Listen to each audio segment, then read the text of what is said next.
दोस्तों, द्रौपदी मुर्मू के 14 सवाल सुप्रीम कोर्ट ने जिसका धांसू जवाब दे दिया है। हक्का बक्का हो गए मोदी और शाह। राज्यपाल और राष्ट्रपति को तय समय सीमा के भीतर बिलों पर फैसले लेने होंगे। इस मामले में सुप्रीम कोर्ट और सरकार, यहां तक कि अब राष्ट्रपति द्रौपदी मुर्मू भी इस मुद्दे को लेकर के सुप्रीम कोर्ट एक तरफ, सरकार सरकारी पक्ष द्रौपदी मुर्मू दूसरी तरफ, ये दोनों आमने सामने हैं। राष्ट्रपति या सुप्रीम कोर्ट, दोनों में से कौन सबसे बड़ा है? इस मामले में सुप्रीम कोर्ट का करारा जवाब आ गया है। सुप्रीम कोर्ट ने केंद्र सरकार की गाइडलाइन से ही फैसला सुनाया था, जिस फैसले के लिए सुप्रीम कोर्ट को सुप्रीम कोठा करार दिया गया था, और यह फैसला सरकार की गाइडलाइन के चलते लिया गया है। द्रौपदी मुर्मू की 14 सवाल वाली चिट्ठी पर सुप्रीम कोर्ट का जो करारा जवाब आया है, उसके बारे में आज तफसील से इस वीडियो में आपको मैं बतलाऊंगी, तो आखिर तक वीडियो में बने रहें। नमस्कार, मैं हूं आपके साथ अदिति और आप 4 PM देख रहे हैं। सुप्रीम कोर्ट ने तमिलनाडु राज्यपाल मामले में अपने ऐतिहासिक फैसले में राज्यपालों और राष्ट्रपति के लिए बिलों पर निर्णय लेने के लिए 3 महीने का समय सीमा तय की थी। चाहे राज्यपाल हो चाहे राष्ट्रपति हो, 3 महीने में राज्य में पास हुए बिलों पर राज्यपाल और राष्ट्रपति को फैसले लेने होंगे। इससे ज्यादा वो देर नहीं कर सकते। अब सुप्रीम कोर्ट ने यह आदेश पारित किया तो सबको बड़ी मिर्ची लग गई। बारी बारी से सुप्रीम कोर्ट पर टीका टिप्पणी की जाने लगी कि उपराष्ट्रपति जगदीप धनखड़ साहब तो गुस्से में आग बबूला हो गए। उन्होंने कहा कि राष्ट्रपति से सुप्रीम कोर्ट बड़ा थोड़ी है। क्या राष्ट्रपति को कोई आदेश सुप्रीम कोर्ट न्यायपालिका दे सकती है? सुप्रीम कोर्ट दे सकता है क्या? कार्यपालिका और न्यायपालिका इस मुद्दे को लेकर के आपस में भिड़ गई, दोनों में जंग छिड़ गई। इस बीच सीजीआई संजीव खन्ना रिटायर होते हैं और गवई सीजीआई बनते ही राष्ट्रपति द्रौपदी मुर्मू के कंधे पर बंदूक रख करके मोदी सरकार ने न्यायपालिका पर फायरिंग की। 14 सवालों के साथ नए chief justice of India BR Gavai की स्वागत की जाती है। ये लिस्ट आपके स्क्रीन पर है, आप देख रहे होंगे।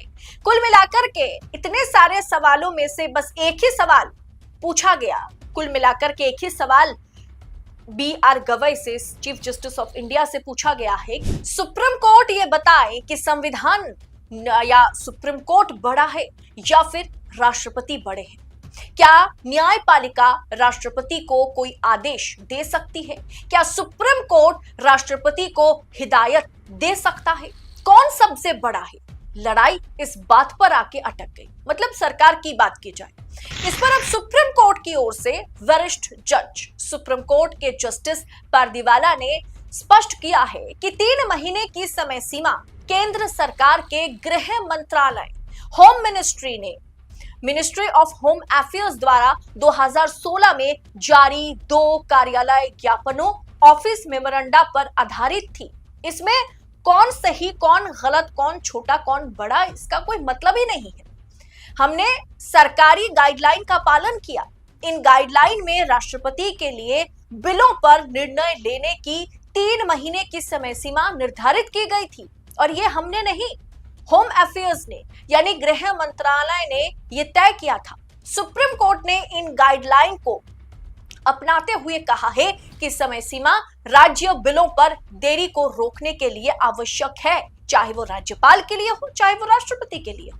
कोर्ट ने यह भी निर्देश दिया कि यदि 3 महीने में अधिक देरी की जाती है, 3 महीने से ज्यादा देरी की जाती है, तो इसके लिए वैध कारणों को दस्तावेज में दर्ज करना होगा। मतलब राष्ट्रपति हो, राज्यपाल हो, उन्हें बताना होगा कि इतनी देरी क्यों हुई और संबोधित पक्षों को सूचित करना होगा।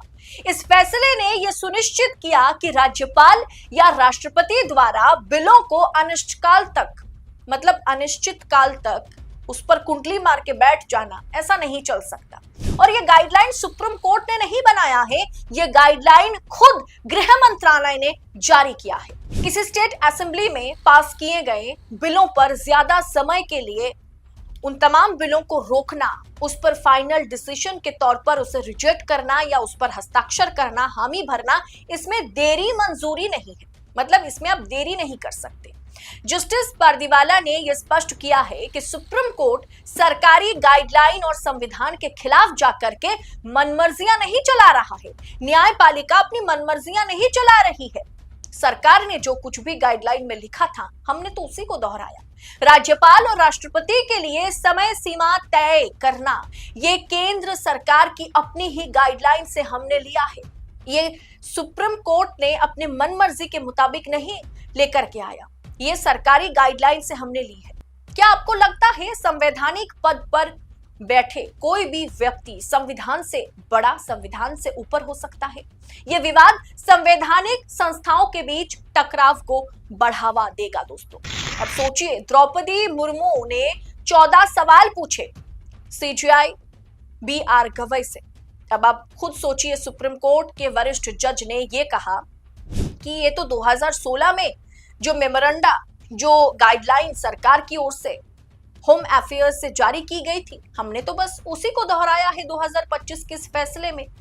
तो जो गाली सुप्रीम कोर्ट को पड़ रही थी, जिस तरीके से ये फैसला सुनाने के चलते, राज्यपाल और राष्ट्रपति को आदेश देने के चलते सुप्रीम कोर्ट को सुप्रीम कोठा कहा जा रहा था, क्या अब वो सवाल सरकार से पूछा जाएगा? होम अफेयर्स यानी गृह मंत्रालय, गृह मंत्री अमित शाह से पूछा जाएगा? क्या अब गाली उन्हें नहीं पड़नी चाहिए? यानी जो फायरिंग द्रौपदी मुर्मू के कंधे पर बंदूक रख करके सरकार करना चाह रही थी या कर चुकी थी, वो फायरिंग उन्हें उल्टा पड़ गया। इस पूरे विषय पर दोस्तों आपकी राय क्या है? सुप्रीम कोर्ट ने सरकारी गाइडलाइन का पालन करते ही यह फैसला सुनाया था, जो सरकारी गाइडलाइन में खुद सरकार ने जारी किया था कि राज्यपाल और राष्ट्रपति के लिए समय सीमा तय होनी चाहिए। 3 महीने के भीतर उन्हें हर एक बिल पर जवाब देना है, चाहे हाँ हो चाहे ना हो। अब सुप्रीम कोर्ट ने उसी को जब दोहराया तो सवालों के घेरे में सुप्रीम कोर्ट आ गया। सुप्रीम कोर्ट सुप्रीम कोठा बन गया। सुप्रीम कोर्ट सुप्रीम नहीं है, यह हिदायत उपराष्ट्रपति सुप्रीम कोर्ट CGI को देने लग गए थे। अब दोस्तों, इस पूरे विषय पर आपकी राय क्या है? कमेंट बॉक्स में अपनी राय हमारे साथ साझा कीजिएगा और ऐसी तमाम खबरों को लगातार पाने के लिए 4 PM न्यूज नेटवर्क के साथ बने रहें। फिलहाल मुझे दीजिए इजाजत। बहुत बहुत शुक्रिया आप सभी का। जय हिंद, जय भारत।